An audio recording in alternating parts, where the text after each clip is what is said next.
এই আবার মিছে কথা কইছিস, তোর কান মুখে ঝাঁঝরা কই দিবানে। কি রে তুই আমার মারতে যাচ্ছিস? দাঁড়া, আমি আমার আব্বার ডেকে নিয়ে আসতে যাচ্ছি। রোজাই নেই সুজাই নেই ইত্যাদি করতেছে, বেরো। আবার লম্বা লম্বা কথা কজা, যা দূর হ, যা যা। তুই আমার মসজিদের ঘাট ধাক্কা দিয়ে বের করে দিছি। দাঁড়া, আমি আমার আব্বার ডেকে নিয়ে আসছি। তোর বাপ দাদা 14 গোষ্ঠী যার পারিস ডেকে নিয়ে আয়, যা, আমি আসি এখানে। আমার প্রাণপ্রিয় মুসলমান ভাইরা, আমাদের মসজিদে ইফতারির ব্যবস্থা করা আছে। আপনারা অতি দ্রুত মসজিদে ইফতারি করতে চলে আসবেন। ইফতারির আর মাত্র 30 মিনিট সময় আছে।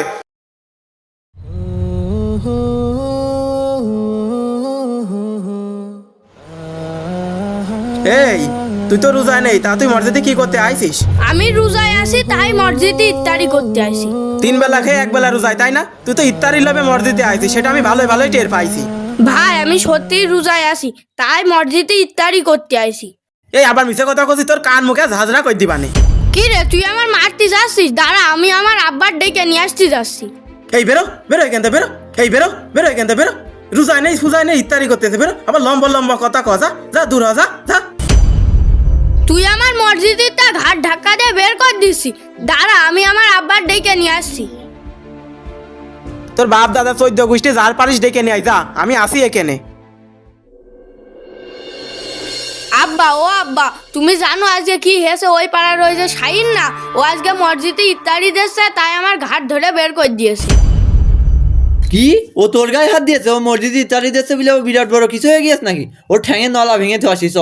ওর একদিনকে আমাদের একদিনকে, চলো তো আব্বা, ওর ঠ্যাঙের নলা আজকে ভেঙে ধু আসবো। বন্ধু, মেলা দিন ভালো মন্দ খাওয়াই না, আজকে ইফতারিটা ফাটিয়ে খাবো। হ্যাঁ, তুই ঠিক কইছিস। এই ছেলে বেলে তোরা কি রোজা আছিস? তুই কার মসজিদে কি রে? যা বেরো বেরো বেরো এখান থেকে, বেরো। ছেলে বেলে রোজায় থাকবে না, মসজিদে ইফতারি করতে আসবে, যা এখান থেকে, যা।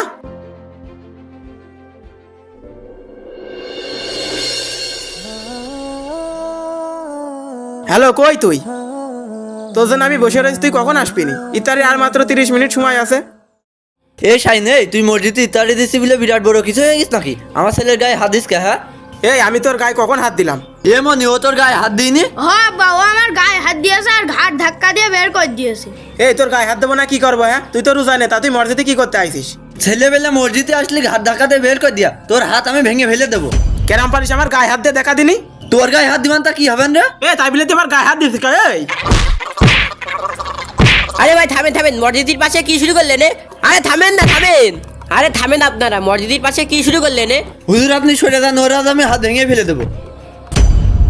আরে কি হয়েছে? আমার কাছে না করলে আমি বসবো কি করে? হুজুর ও মসজিদে ইত্যাদি দিচ্ছে বলে আমার ছেলের গায়ে হাত দিয়েছে, ওর হাত আমি কিন্তু ভেঙে ফেলে দিবানে। তোর ছেলে রোজায় থাকবে না, তা মসজিদে ইফতারি করতে আসবে কি করতে? হ্যাঁ, আরে ভাই, মসজিদের ছেলেবেলে আসবে, এটা তো মসজিদের সৌন্দর্য। হুজুর আপনি একটা ঠিক কথা কইছেন। ছেলেবেলে মসজিদ আসলে খুব তাড়াতাড়ি নামাজ শিখবে, রোজা শিখবে, কিভাবে মানুষের সম্মান করতে হবে সেটা শিখবে, আরো অনেক কিছু।